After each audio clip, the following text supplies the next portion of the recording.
धर्म और मजहब के लिए लोग कई हदें तक पार कर जाते हैं। मोह माया से दूर एक अलग ही जिंदगी जीने की चाह में कई लोग निकल पड़ते हैं। यहाँ तक अपने एंटरटेनमेंट इंडस्ट्री में भी ऐसे कई लोग हैं जिन्होंने फेम और ग्लैमर को त्याग दिया स्पिरिचुअलिटी की राह पर चलने के लिए। तो आइए आज यू वोंट बिलीव में हम आपको ऐसे ही कुछ स्टार्स के बारे में बताते हैं। ज़ायरा वसीम। बॉलीवुड की सनसनीखेज खबर बनी ज़ायरा वसीम का बॉलीवुड क्विट करना। दंगल फिल्म से डेब्यू करने वाली इस हसीना ने बस कुछ ही फिल्मों से ये साबित कर दिया कि एक्टिंग की ना कोई उम्र होती है और ना ही इस इंडस्ट्री में आने के लिए किसी गॉडफादर की जरूरत। लेकिन इस सीक्रेट सुपरस्टार ने अपने सोशल मीडिया पर ये ऐलान कर दिया कि वो इस इंडस्ट्री से अपना नाता तोड़ रही है।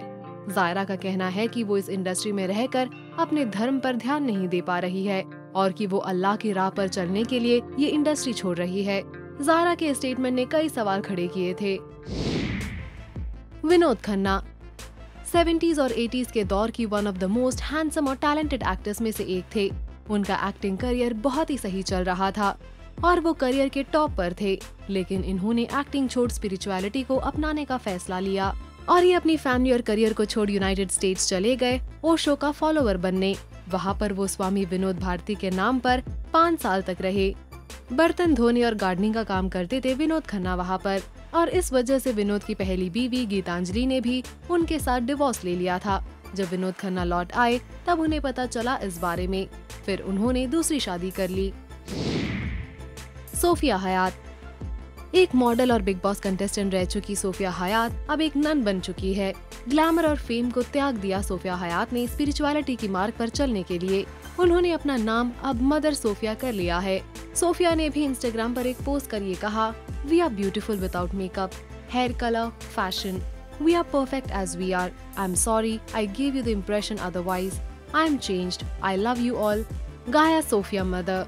उन्होंने ट्रेडिशनल अवतार में भी कई तस्वीरें पोस्ट की थी। एक प्रेस कॉन्फ्रेंस भी रखा सोफिया ने ये बताने के लिए कि वो ग्लैमर को त्याग चुकी है। ममता कुलकर्णी। आशिक आवारा, वक्त हमारा है, क्रांतिवीर, करण अर्जुन, सबसे बड़ा खिलाड़ी और बाज जैसी फिल्मों में काम कर चुकी एक्ट्रेस ममता कुलकर्णी आज एक सन्यासी बन गई है। 90 की दशक की बेहतरीन एक्ट्रेसेस में से एक थी ममता और अब वो एक साधु की जिंदगी जी रही है।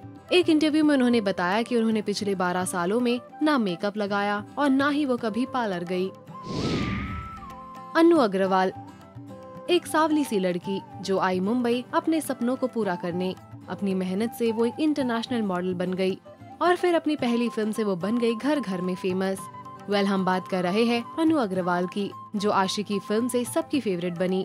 लेकिन फिर उनके साथ हुआ एक ऐसा हादसा जिसके बाद उन्होंने एंटरटेनमेंट इंडस्ट्री को ही छोड़ दिया। उनका हुआ एक एक्सीडेंट और जब वो रिकवर हुई उसके बाद उन्होंने सब कुछ छोड़ उत्तराखंड की योगाश्रम में चली गई और वहीं पर रहने लगी फेम से दूर।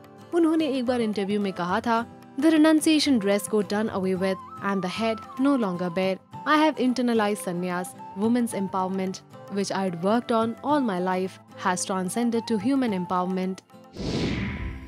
बरखा मदन। ईयर 1996 में फिल्म खिलाड़ियों का खिलाड़ी से डेब्यू किया बरखा मदन ने। ये एक मिस इंडिया फाइनलिस्ट भी थी। ये आने वाले टाइम की एक हिट हीरोइन बन सकती थी, लेकिन सिक्किम की यात्रा के दौरान इन्होंने बुद्धिज्म को अपनाने का फैसला लिया और आज वो इस ग्लैमर इंडस्ट्री को छोड़ एक नॉर्मल साधु वाली लाइफ जी रही है, with 2 sets of robes and a few villains to keep her warm. उन्होंने कहा था, Years ago I had told the judges at a beauty pageant that if I won, I would work with the underprivileged children. I'm doing that now. अब आप हमें comment करिए बताएं कि आपको किस स्टार की स्पिरिचुअलिटी वाली डिसीजन ने सबसे ज्यादा चौंकाया। साथ ही साथ do like, follow and subscribe to Bollywood now on Facebook, Instagram and YouTube.